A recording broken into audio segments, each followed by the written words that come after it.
이제 에스겔 다음 시간까지 하면 다 마치도록 되겠습니다. 그리고 마치고 시편을 다 배우지 못했기 때문에 시편으로 가야 되지 않을까 생각이 되어지는데 여러분 말씀해 주시면 참고하도록 하겠습니다. 제 마음에는 시편을 다 못했기 때문에 시편을 향해서 좀 고려 중에 있습니다. 다음 시간까지는 마치고 에스겔 마지막 우리 때에 이루어지는 것을 우리가 보고 있고 또한 볼 것입니다. 하나님 말씀은 틀림이 없다는 거죠. 성경 언어에도 틀림없이 이루어졌고 우리 지금 이루어지기 때문에 앞으로 있을 것도 이루어질 것은 명확하다는 것입니다. 그 사람의 정직성은 과거를 보면 알 수가 있습니다. 전과자는 믿을 수가 없죠. 왜냐하면 전과가 많을수록 믿을 수가 없죠. 그것은 과거를 보기 때문에 그렇습니다. 과거를 보면 미래를 알 수 있습니다. 그래서 히브리 문법은 과거, 현재 두 시제밖에 없어서 미래 시제는 영어에서도 또 히브리에서도 시제는 존재하지 않습니다. 두 가지 시제밖에 없는데 그 이유는 과거는 현재를 의미하고 과거는 또한 미래를 그대로 나타내기 때문에 그렇습니다. 특별히 역사에 있어서는 앞으로의 미래를 하나님께서 열어주시는데 그것은 과거를 통해서 과거의 것이 그대로 나타나기 때문에 그렇습니다. 새로운 것이 역사는 나타나지 않습니다. 그래서 하나님께서 솔로몬에 대해서 해 아래 새 것은 없다는 것을 통해서 우리가 과거를 보면 그 현상이 그대로 미래도 나타나는 것입니다. 그래서 우리가 과거를 배우는 것이라는 것을 여러분이 아실 것입니다. 에스겔 39장인데요. 38장에서 마지막 때 교회 후거 직후에 일어날 것이라는 것인데 여기에 대해서는 여러 가지 의견이 있기는 하지만 우리는 그래서 3차 대전 아마겟돈 요한계시록 19장에 나타나는 것과는 다른 사건이라고 우리가 익히 그렇게 이해를 하고 있습니다.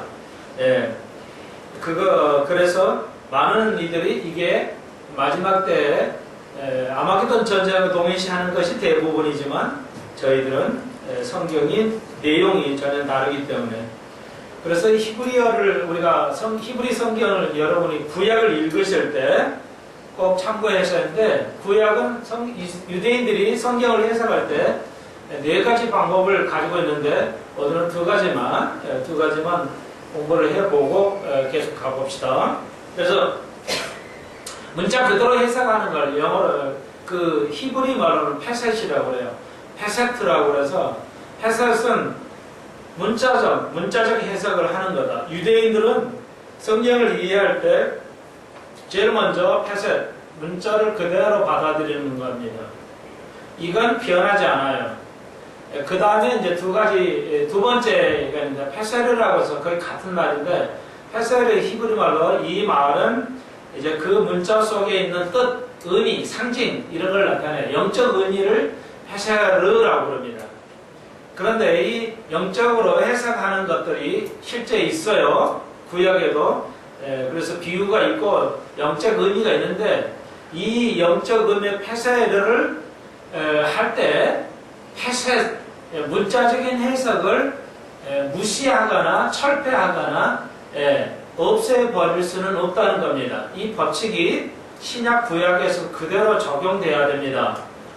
구약을 해석할 다시 한번 페셋과 페세르의 법칙은 그 영적인 해석하는 그 방법이 문자적인 해석을 무시하거나 철폐될 수는 없다는 겁니다. 문자적인 해석에서 영적 의미가 나오는 거지 영적 의미를 위해서 문자적인 해석은 다 버려버린다. 이것은 유대인들에게서 상상할 수 없는 법칙이에요. 그래서 이스라엘을 아예 교회로 해석하는 것은 신약과 구약에서 이스라엘 단어를 구약 신약에서 이스라엘 단어를 교회로 해석해서 완전히 영적으로 이스라엘 의미는 영적으로 교회의 의미를 해석은 할 수가 있지만 실질적으로 이스라엘 자체가 없어져 버리고 교회를 해석하는 그 법은 이스라엘 사람들에게는 존재하지 않는 겁니다. 이걸 아무도 몰라요. 그래서 대체 신학. 자, 다시 한번 헷갈리면 영적 의미로서 이스라엘을 해석을 하고 적용을 할 때 교회로 해석할 수 있어요. 분명히. 그러나 그 문자적인 이스라엘이 철폐되지는 않는다는 겁니다. 영적인 해석은 가능하지만 문자적으로 이스라엘이 역시 이스라엘에서 존재하는 상태 기준 하에 영적 의미를 해석을 하는 것이지 문자적인 걸 아예 없다. 이건 필요 없다고 철폐하고 영적 해석으로 들어가지 않는다는 겁니다. 그런 이스라엘 해석법은 존재하지 않는다는 겁니다. 그러므로 에스겔 38장, 39장은 마지막 때 이스라엘에게 일어나는 전쟁이지 이것이 교회에게 일어나는 전쟁이라면 해석이 불가능해져요. 상식적으로 생각해도.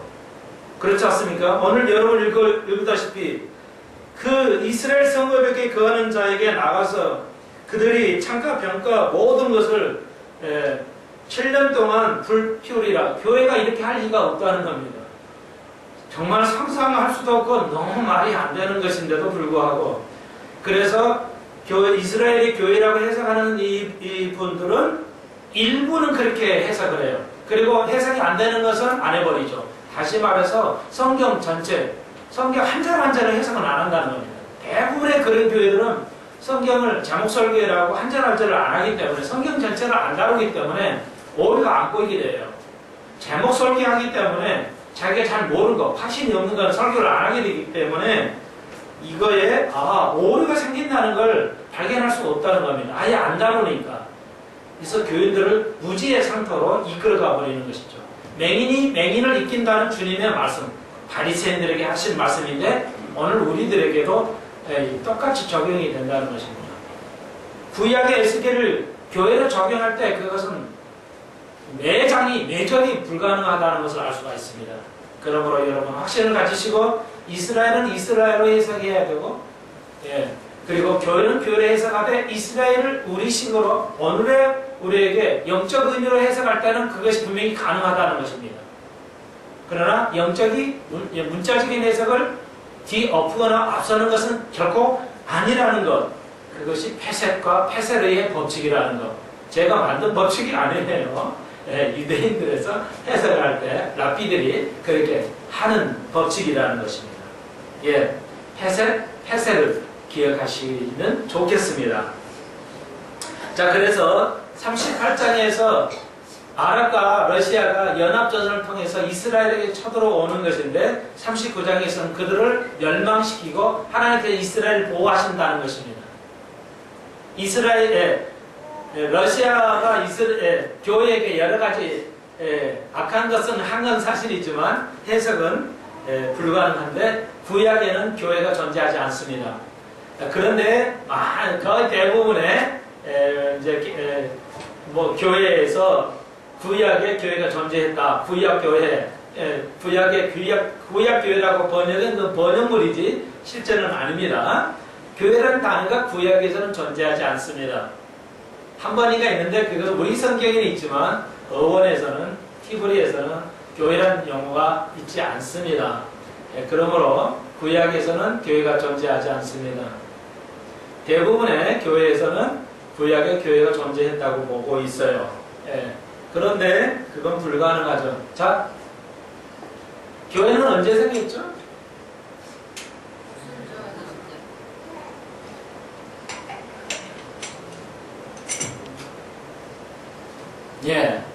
맞는데요. 여러분 이제 아주 오순절날 교회가 생겼어요. 오순절은 유대교회의 절기죠. 절기 중 하나죠.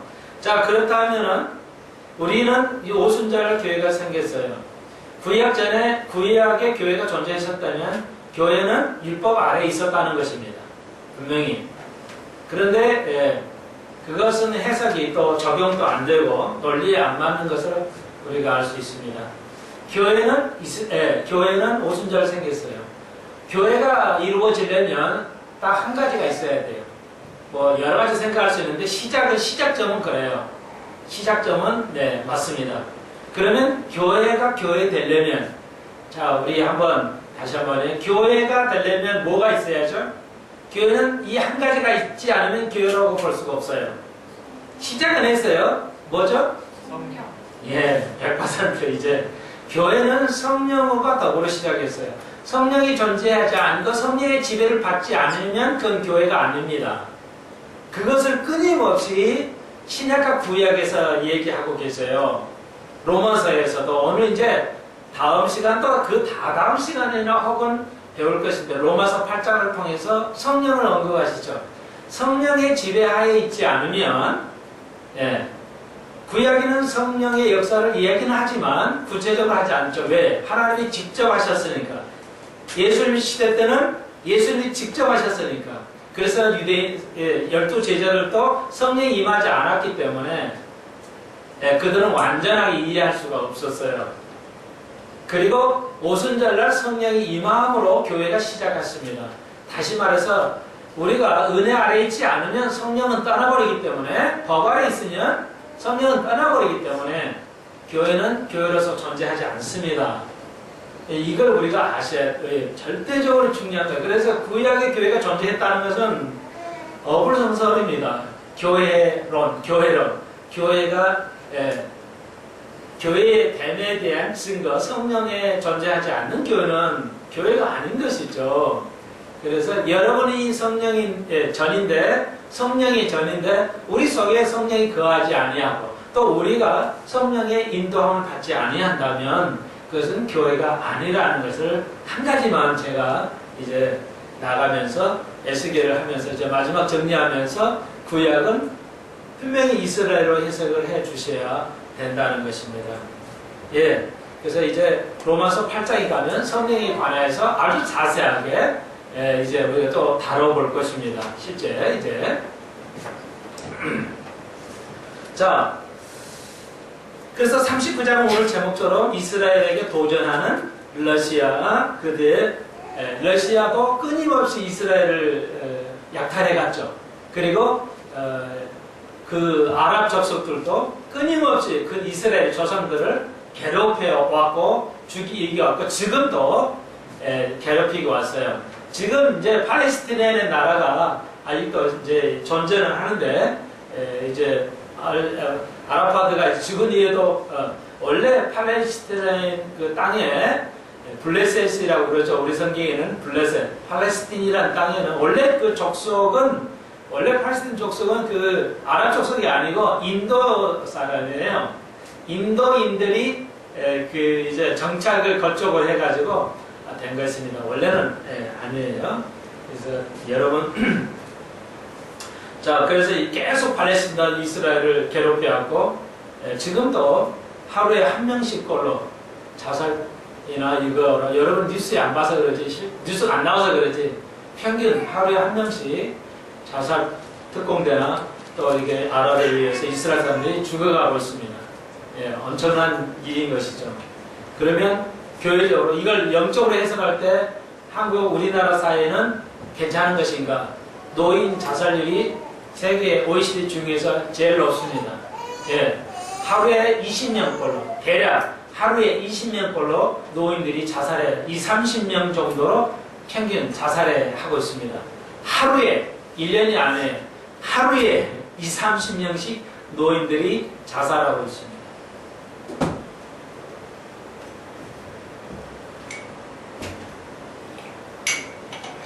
엄청난 겁니다. 지금 사회라고 볼 수 없을 정도로 그래서 민주주의도 어려운 이들에게 돌보지는 못한 민주주의 실패했습니다. 사회주의 당연히 실패했죠.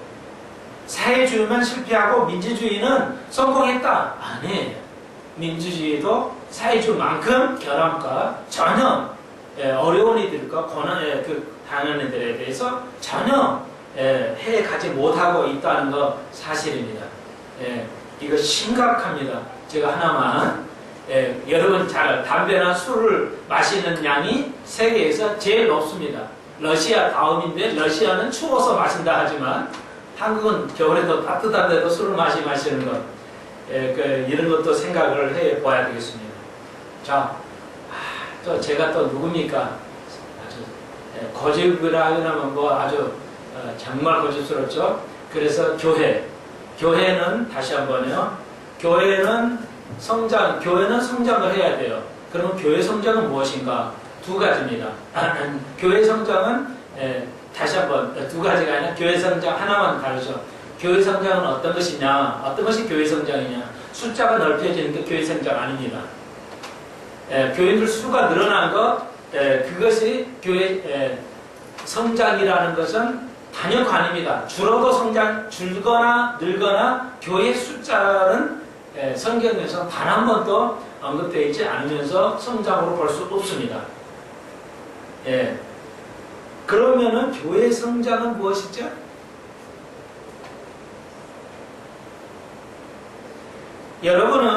저희와 여러분은 교회 성장의 책임을 가지고 있어요. 회원은 물론 우리가 약속된 정관이 없지만 우리 숙배성교회는 아직 교회가 크면 정관을 만들겠지만 아직은 정관이 필요하지 않아요. 필요 없는 게 제일 좋겠죠. 정관을 열어보지 않아야 돼요. 갈보리 체플에 정관이 있습니다. 교회가 크니까. 근데 그 정관을 열어보지 않는다는 겁니다. 왜? 한 번도 교회가 다툼이 없기 때문에 그렇습니다. 우리 교회 정관이 없어요. 우리는 성경이 정관이에요. 성경대로 갈 것입니다. 그러나 교회가 커지면 욕심이 생기기 때문에 성경 가지고 안 된다는 겁니다. 한국 교회가. 정관 있어도 안 돼요. 정관 다 뒤집어엎고 나가니까요. 정관 필요 없어요. 정관 있어도 정관대로 안 해요. 교회 헌법이 있거든요. 헌법 있는데 안 해버려요. 나라도 헌법대로 안 하는데 뭐 교회가 헌법을 할 리가 없죠. 정말 개탄스러운 일이지만 정말 웃으면서 이거 말하니까요. 울으면서 말을 해야 되는데 웃으면서 말하는 그 무슨 말이죠. 여러분 아시잖아요.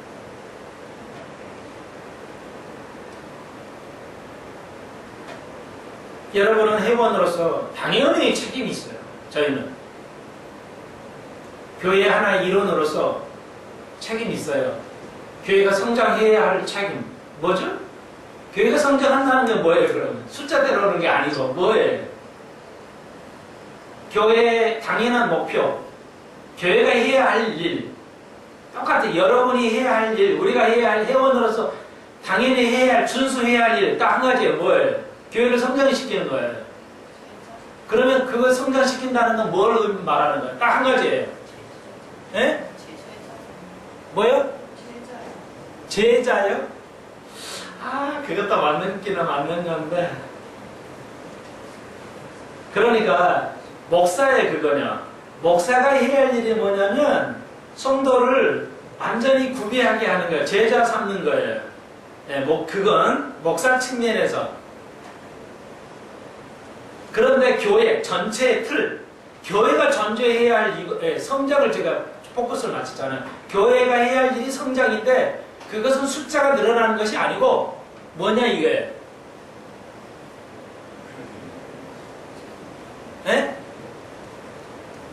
멀리 있으니까 제가 답변을 안 하신 것 같아서 재촉을 하려고 제가 나옵니다. 교회에서 제가 말씀드렸는데 교회가 숫자가 늘어나는 것이라고 대부분 생각해요. 그것은 번영신약, 번영신학에서 발전되는 이교적 교리입니다. 그것은 마케팅 전략, 그러니까 회사가 커야 돼요. 커져가는 거, 그것은 맞아요. 그런데 그걸 도입을 했죠, 교회가. 교회는 자본주의 교회가 됐어요. 교회 아니에요. 교회가 이미 자본주의화 됐어요. 가진 자와 배운 자가 교회를 통치하고 그것이 최상의 교회 성장으로 여겨지는 한은 교회는 교회가 아니에요. 그걸 바울이 그것 때문에 권해야 한 거예요. 바울이 내가 떠날 때 교회에 이리가 그거 들어올 것인데 말이야. 내가 그게 보인다는 거예요. 바울이 그래서 얘기한 거예요. 들어와 버렸어요.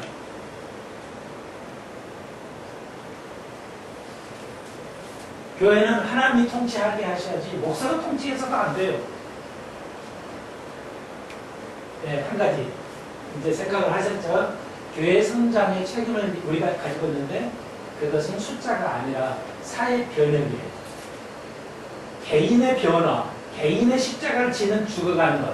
그리고 동시에 사회가 변형되는 것, 사회가 변화되는 것, 사회가 계획되는 것, 그게 교회의 책임이에요. 그것 때문에 하나님께서 우리를 세우셨어요. 우리를 세우시고 우리를 제자 삼는 이유가 뭐예요? 제가 맞아요. 제자 삼는 이유가 뭐냐는 거예요. 제 얘기는 더 나아가서 그것은 나를 변화시키고 사회를 변화시키는 거예요. 우리는 사회에 동떨어져가지고 우리는 사회에 동떨어져 사는 그런 사람이 아니에요. 사회 속에서 빛과 소금의 역할을 하면서 살아가는 것이 교회지, 빛과 소금 필요 없이 그냥 내 혼자 어디 동굴 들어가서 살면서 죄 안 지고 사는 거, 그게 하는 뜻 아니에요. 그런데 어떻게 교회는, 한국 교회가 늘었어요. 분명히 늘었어요. 칭찬할 만해요. 그런데 사회가 그만큼 사회가 또 조금이라도 좋아져야 되고 이래야 된다면 사회는 자꾸 더 나빠져요. 그러니까 교회는 존재하지 않는다는 것이죠. 교회가 이만큼 늘었으면 사회가 좀 좋아져야지. 어떻게 이게 반대로 진행하냐고. 그건 상상할 수 없는 거예요. 자, 그래서 우리가 교회 구약의 성경의 대주제를 하나님의 나라라고 그랬잖아. 이스라엘 뽑아가지고 가나안 땅에 넣은 이유가 뭐야? 그 가나안 땅을 정복하라는 거 아닙니까? 그걸 완전히 정복을 해야 돼. 못했잖아요. 오늘 교회가 못했잖아요. 세상을 이기라고 그랬어요. 세상을 지배하고 세상을 다스리라고 그러는데 표현 안 하잖아요. 크리스찬이 이렇게 많고 크리스찬이 대통령을 몇 번이나 해도 한국은 변하지 않아요. 이건 뭐예요? 교회가 성장이 안 되고 있다는 거예요. 교회 성장이 전혀는 아닙니다.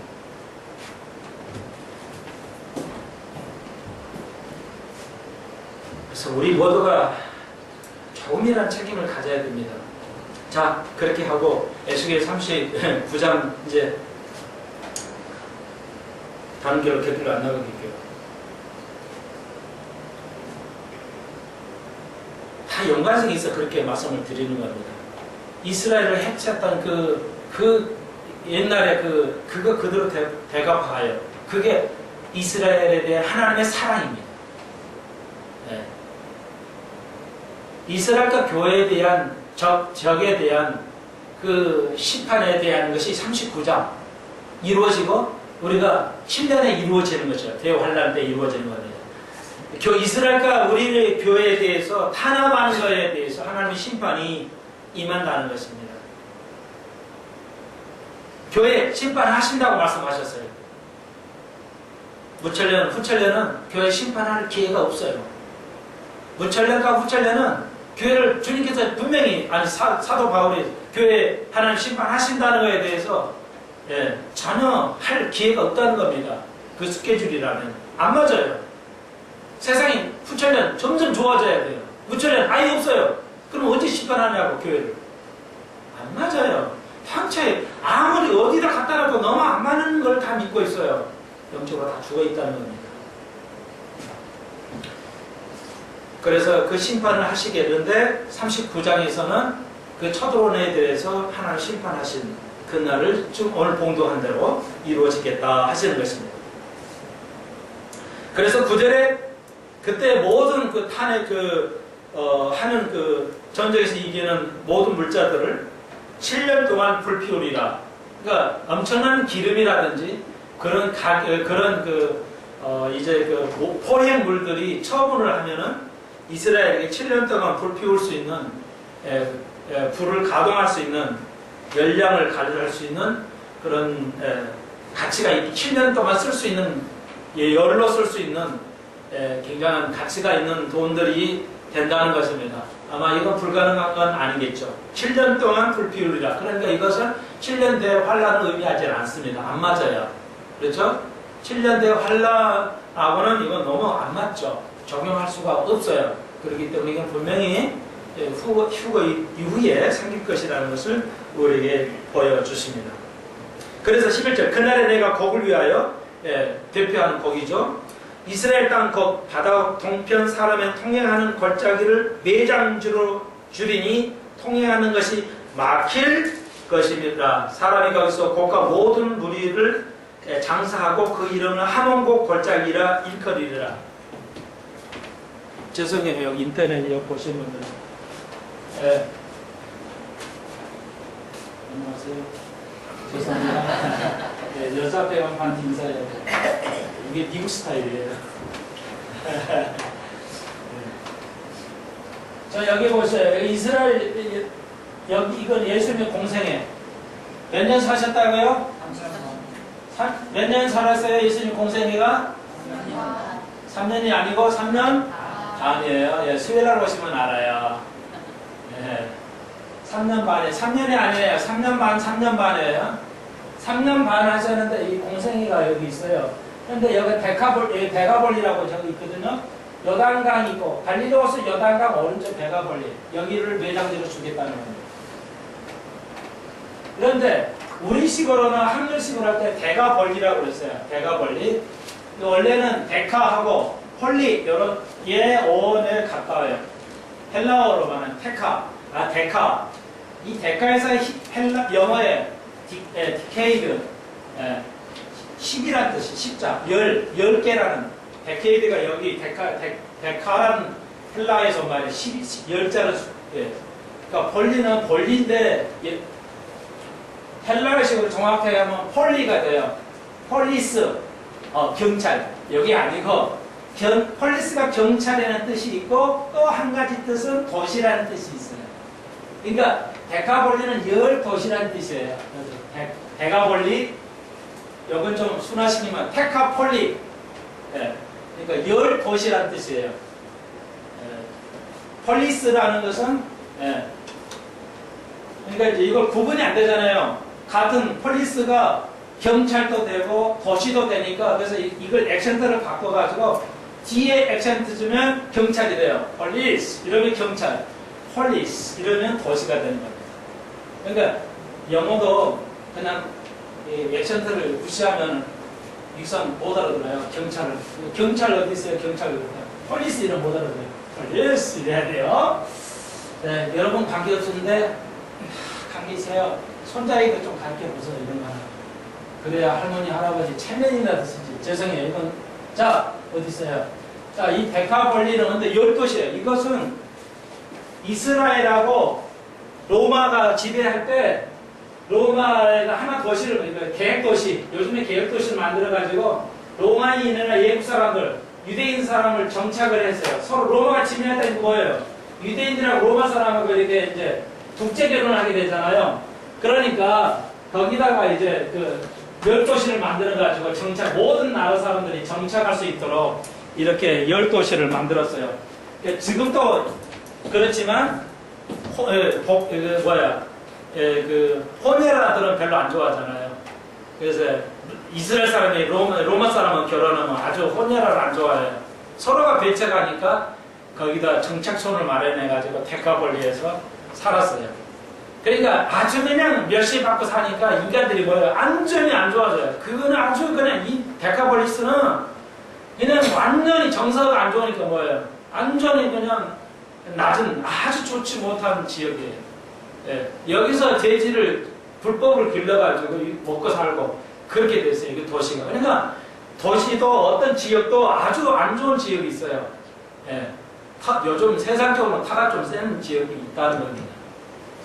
예.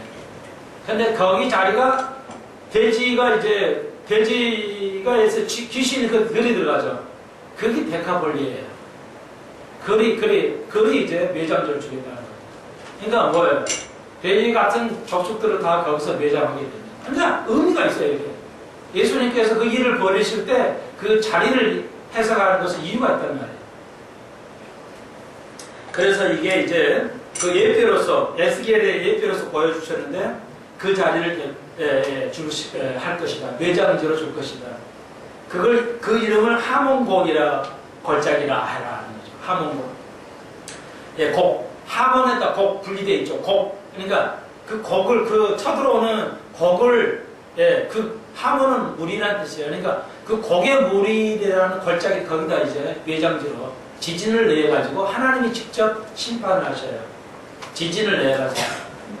이스라엘과 싸우기는 하겠지만, 그렇게 된다는 겁니다. 그리고 그러니까 이때는 엄청난 전쟁을 할 겁니다. 그런데 이스라엘 족속이 12절 일곱 달 동안에 그들을 장사하여 그 땅을 정결케 할 것이다. 그러니까 얼마나 보면 7달을 그 땅을 정결케 해야 되니까 이건 아마 상당한 그 전쟁, 예, 상당히 핵에 준하는 굉장히 그런 엄청난 전쟁이 하기 때문에 7달 동안 그 시체 처리를 해야 되는데 보십시오. 굉장히 의미가 있어요. 예, 그 14절 보세요. 그들이 사람을 택하여 그 땅을 늘 순행하며 장사할 사람을 더불어 지면에 남아있는 시체를 장사하여 그 땅을 정결케 할 것이라. 7달 후에 그들이 살펴보되 외정지를 끝나버리는데 왜 7달 후에 또 검사하냐 이거예요. 그러니까 이건 핵을 쓰기 때문에 그러면 핵전쟁이 일어나냐? 예, 소규모의 핵전쟁은 얼마든지 일어날 수 있어요, 지금. 예, 그리고 알루미늄 탄 있죠? 탱크를 뚫을 수 있는 게 알루미늄 탄이에요. 그냥 그거 지금 미국이 쓰고 있어요, 지금도. 예, 상당히 국제적으로 볼 때 불법일 거로 보이는데요. 예, 탱크가 일반 폭탄으로 안 뚫려져요. 그래서 예, 합금 알루미늄 탄을 써요. 그것은 그 핵폭탄의 원리를 쓰고 있어요. 그러니까 녹여버려요. 탱크를 녹여버려요. 그냥 이 폭탄이 다 해가지고. 그러니까 아는 사람을 그러니까 이게 핵 반응을 일으켜요. 그래서 그 열이 나요. 그래서 사람이 완전히 핵에 그게 노출되는 겁니다, 지금. 예, 사람을 죽는 게 노출이 돼요. 그래서 이걸 이제 그 사람 매장할까, 7달 후에 다시 그걸 살펴보고 이게 완전히 문제가 되냐, 안 되느냐 하는 겁니다. 그래서 15절, 순행하는 자가 그 땅을 통행하다가 사람의 뼈를 보면 그 곁에 표를 세고, 예, 사람 죽는데 표 안 세워요.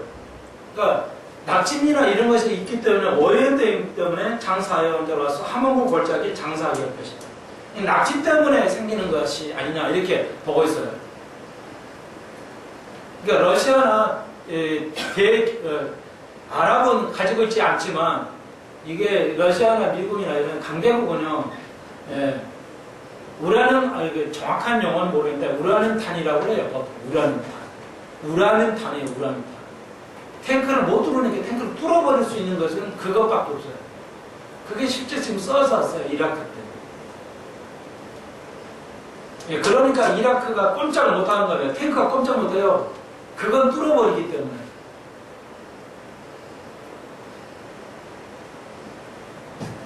그리고 이게 언론에 안 나오잖아요. 가끔은 나왔어요, 언론에. 그래서 제가 알아요. 그리고 그 성이 이름을 하모나라 하리라. 그들이 이와 같이 그 땅을 정결케 하리라. 여성형인데 하모나는 히브리말로. 예. 그래서 무제라는 뜻이에요. 하모나는 여성형, 무제. 그 하몬곡과 거의 단어가 비슷해요. 거의 같은 단어예요. 예, 하몬이라는 뜻을 여성으로 말하면 하모나 이렇게 되는 거예요.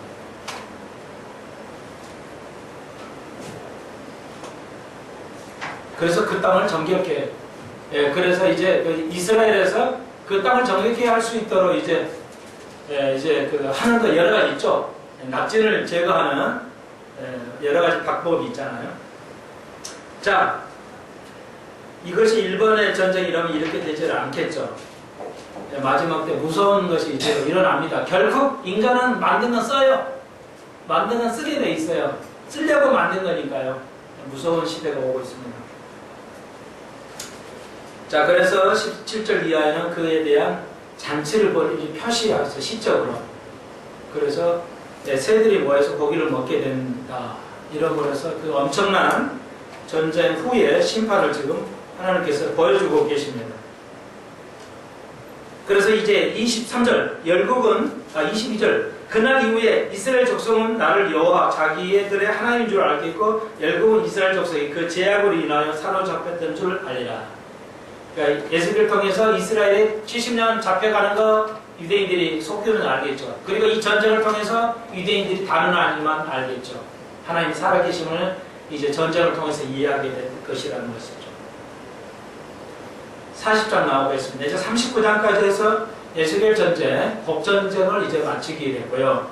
그래서 38, 39장에서 이스라엘과 전쟁, 그리고 39장에서 이스라엘 승리, 그리고 그것이 하나님께 모든 만민이 하나님이 살아계신 여호와인 줄을 알게 한다는 것이죠.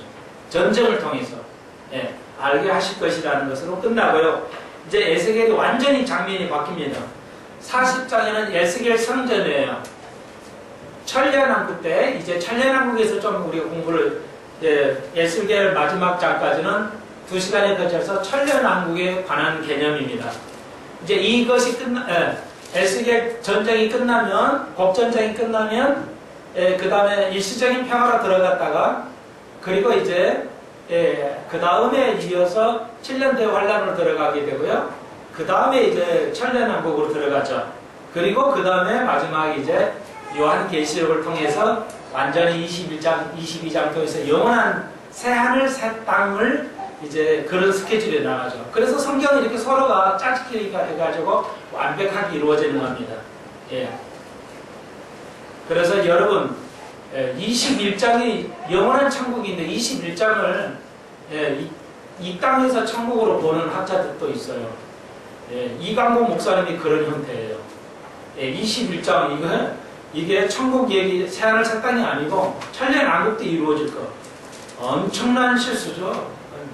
이게 요한계시록에서 영원한 새하늘 새 땅이 없다면 천국이 없다는 쪽으로 갈 수가 있는데 역사상 이건 정말 어떻게 그런 해석을 하는지 정말 하는 사람 극소수만 있어요. 극소수지만 요한계시록 21장, 22장을 20장의 해석으로 보는 학자들이 있어요.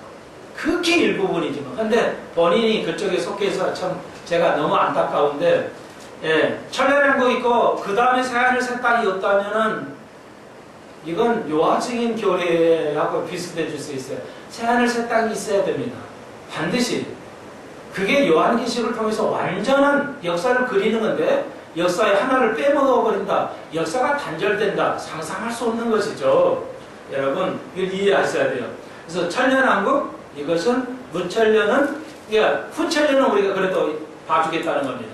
인정하겠다는 겁니다. 그렇게 되면 좋겠어요. 후천년이 되면 좋아요. 왜? 세상이 제일 자꾸 좋아야지. 후천년은 뭐냐? 교회가 세상을 승리한다는 거예요. 결국은 교회가 세상을 이긴다는 거예요. 악을 이긴다는 겁니다. 그래서 세상이 좋아져야 돼요. 그럼 좋아지냐고 정말. 네? 우리가 바라는 거죠. 세상이 좋아지면 좋겠어. 먹고 살기도 편하고. 여러분 통닭 시켜 먹지 마세요. 통닭을 제가 들었어요. 통닭을 아무리 끓여도 깨끗한 기름으로 할 수 있도록 이렇게 넣는다잖아요. 그래가지고 큰일 났어요. 초중 고등학교 병원 이런데 큰 식당에는 이게 그릇을 닦기가 힘드니까 완전히 농약을 친다잖아요. 제가 좀 강하려고 농약. 예? 뭐라 그래요? 저 비누 만드는 거 뭐로 만들죠? 예? 예, 양재물. 양재물로 닦아버린다잖아요. 그 수산화나트륨이에요. 화학성이. 근데 우리 수산화나트륨은 몰라요, 여러분 같아요. 양재물로. 그냥은 중성세제 쓰면 안 닦아진대요. 그래서 양재물을 써야 된대요. 그러면 자동으로 닦여져가지고 세게 뿜어내면 그래서 물로 씻어내는데 학교 급식, 초등학교에. 예, 그 방송에 나왔어요. 그래서 제가 보고 얘기하는 거예요. 그건 제가 봐야 되니까. 기회가 되면 보는데. 근데 완전히 안 씻겨져요. 그래서 아이가 이렇게 계속 먹으면은 이거 10년 후에 어떻게 되겠어요? 내가 볼 때는 간접살인이야, 이건. 아이들이 그 독극물인데요. 그러니까 양재물에 수산화나트륨 5% 이하는 쓸 수가 있대요. 어디에나 대부분. 그러면 5% 이상은 독극물로 표시가 돼요. 법적으로. 그러니까 25%의 그 독극물을 쓰고 있어요. 초등학교가 그걸 씻는데 귀찮으니까. 정말 이런 무서운 짓들이 지금 일어나고 있어요. 사람을 서서히 죽여버리고 있어요. 먹는 거 가지고 아주 장난을 치고 있어요. 근데 아무도 할 수가 없어요. 아무도. 다 욕심뿐이에요. 세상은 이제 욕심에는 아무 게 없어요. 욕심에는 때가 다 됐어요. 네. 남보다 더 빨리 더 돈 벌려고 편하려고 하다 보니까 아이들을 생명을 서서히 죽여가고 있어요. 이거 그대로 마시면 녹아버립니다. 이게 여러분 아시죠? 25도면은 손을 대면 녹아버려요. 그걸 그대로 뽑아가지고 쓴다니까요. 영양사가 전혀 모르는 그 개념을 다 씻깁니다. 영양사가 다 씻겨요. 물러시지만 그게 그렇게 센데 씻깁니까?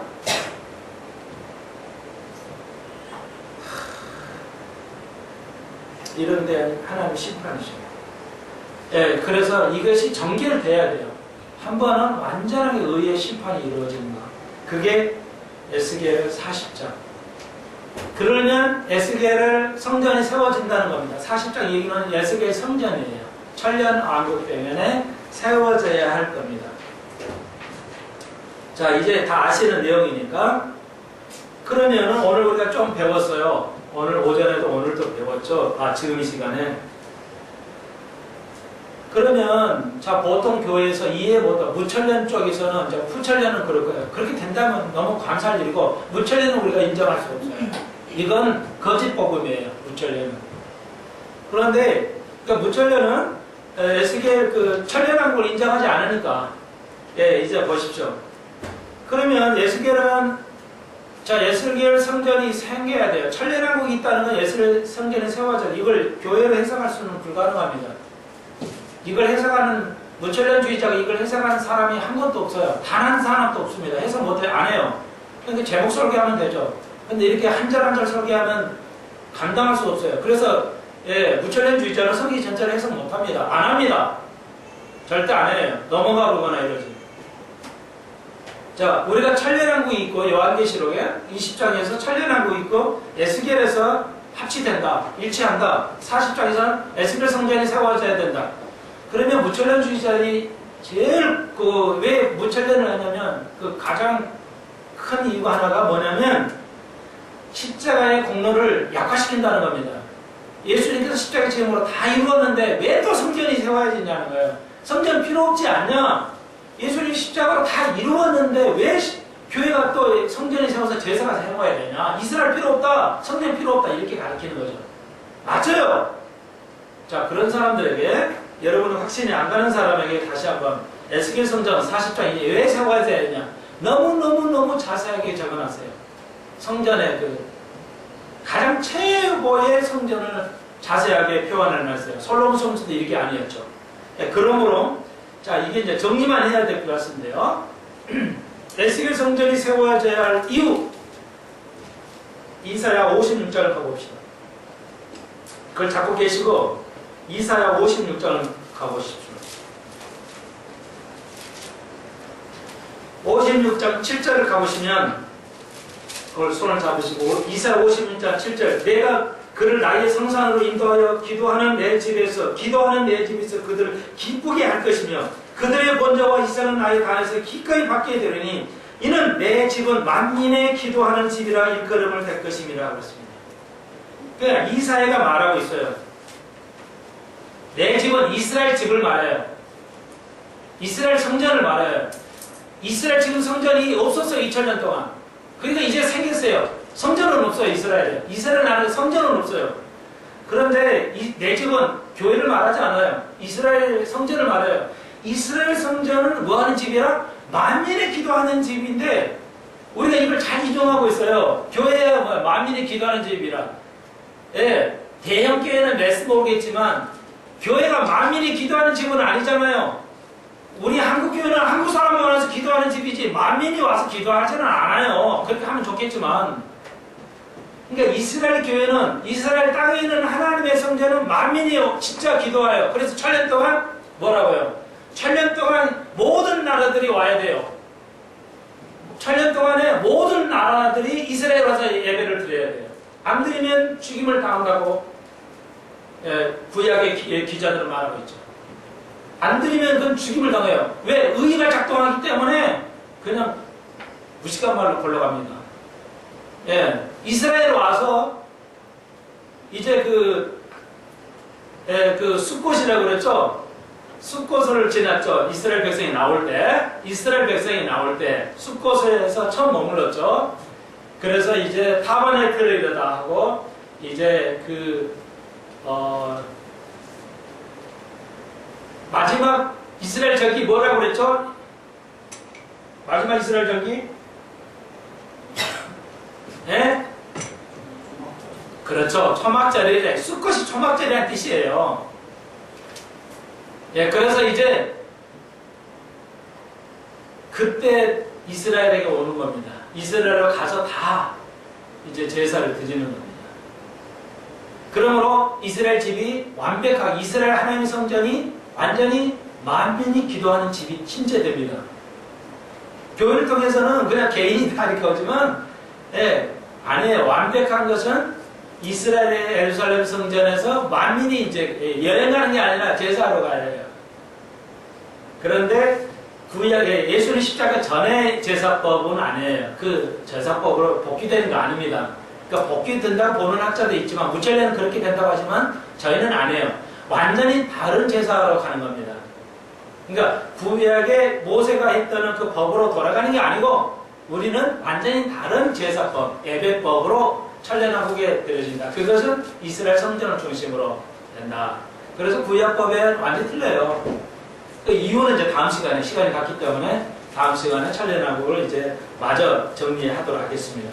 그래서 이사야 주신 말씀 뭐예요? 교회는 이스라엘은 실제 만민이 오게 됩니다. 천년왕국 때. 그래서 만민이 기도하는 집이 되겠습니다. 그 개신교에서 우리가 만민이 기도하는 집은 적용할 뿐인 것이지 실제는 만민이 오는 건 아니잖아요. 그런데 그게 다릅니다. 그걸 이해하셔야 돼요. 천년왕국 때 제사 드리는 이유가 뭐라고요? 원래가 만민이 기도하는 집이 되게 하기 위해서 한 거예요. 제사를 위해서 한 게 아니라 만민이 하기 위해서. 자, 복습이죠. 간단하게. 그래서 오순절은 안 지킵니다. 이 에스겔 성전에는 오순절이 없습니다. 그리고 속죄절하고 유월절하고 금방 하는 초막절을 지키게 됩니다. 그건 기념으로 지켜져야 할 이유가 있어요. 실제 피를 뿌려서는 하지만 피가 해서 실제 구약으로 돌아가는 게 아니라 회상하는 거예요. 자, 왜 오순절은 필요 없어요? 왜 오순절은 필요 없을까요? 교회가 탄생이 돼서 끝났기 때문에 오순절은 지켜지지 않습니다. 틀려요. 자, 그리고 다시 한번 마지막 헌신하는 여러분에게 질문. 이스라엘 7개 절기 아시죠? 자, 이스라엘이 나올 때 저녁에 나왔죠. 그 전날 전날 뭐 했죠? 이스라엘이 출애굽하기 전날 뭐 했죠? 공부하셨나? 지금 여러분이 질문하는 거예요. 여러분의 의무, 공부하는 학생으로서 뭐 했어요, 전날? 민선주 피 발랐어요? 그건 한참 전이고요. 그죠? 뭐 하고 나왔어요?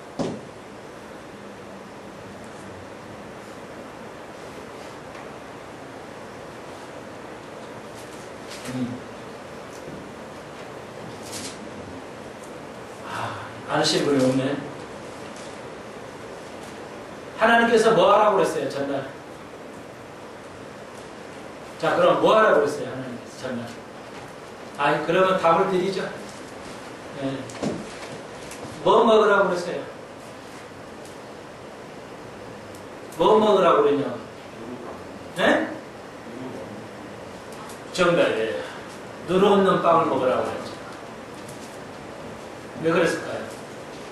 부풀지 않은 게 이스트 뺀 거. 누룩 없는 빵이 뭐예요? 6월절이죠?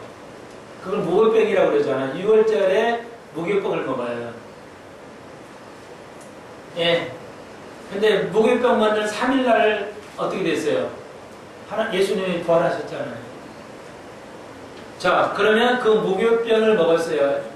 그 무교병은 우리 교회로 적용할 때 무엇이라고요? 아니, 이렇게 귀중한 걸 다 잊어버리셨네? 다 가르친 거예요? 참, 출애굽기를 우리가 몇 번을 공부했는데?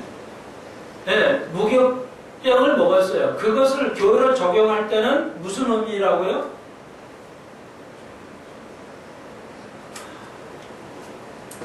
휴거지. 출애굽을 하는 게 우리는 교회는 출애굽을 언제예요? 휴가할 때 출애굽을 하는 거예요. 처음으로 다시 돌아갈까요? 우리가 또 다시? 예?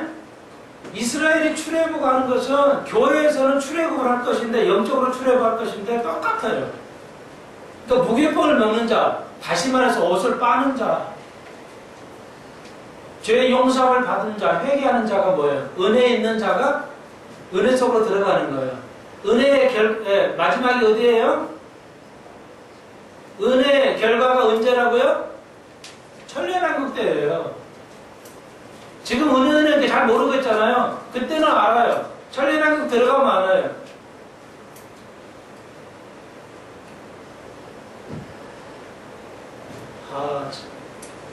그러니까 무교병을 먹어야 돼요. 우리가 죄를 시침을 받아야 휴가한다니까요. 출애굽을 할 수 있어요. 우리가 그게 교회 출애굽이에요.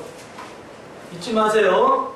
예, 그리고 이제 결론에서 에스겔 아주 빠른 속도로 이제 나가잖아요. 에스겔 40장에서 마지막 장까지 해서 천년왕국 때 제사에 대해서 교회가 어떻게 그렇게 적용할 수 있는 것인가를 아주 제일 어려운 겁니다. 해석상 가장 어려운 해석이에요. 근데 우리는 쉽게 풀어줄 수 있습니다. 네, 이제 다음 시간까지 이렇게 하겠습니다. 네, 한 주간 평안하시고요. 기도드립시다. 주님 감사합니다. 구약을 우리가 너무 간단히 보면 안 됩니다. 진지하게 배워서 깨닫게 하여 주옵소서. 과거에 있을 때니 무슨 의미가 있겠습니까? 우리에게도 관련이 있기 때문에 배우는 것이기 때문에 저희가 잘 잊어버리지 않게 하여 주옵소서. 오늘 우리의 남녀 헌신하면서 세상에 책임이 있습니다. 교회를 성장해야 할 책임이 있습니다. 나를 변화시키고 세상을 변화시키게 가능합니다. 그런 성도들 되게 하여 주옵소서. 우리 한국교회 많은 교회가 있는데 숲에서는 우리 남녀 선교회 회원들 하나님 귀하게 특별하게 정말 멋있게 한번 써 주옵소서. 예수님의 이름으로 간절히 기도하옵나이다. 아멘. 감사합니다.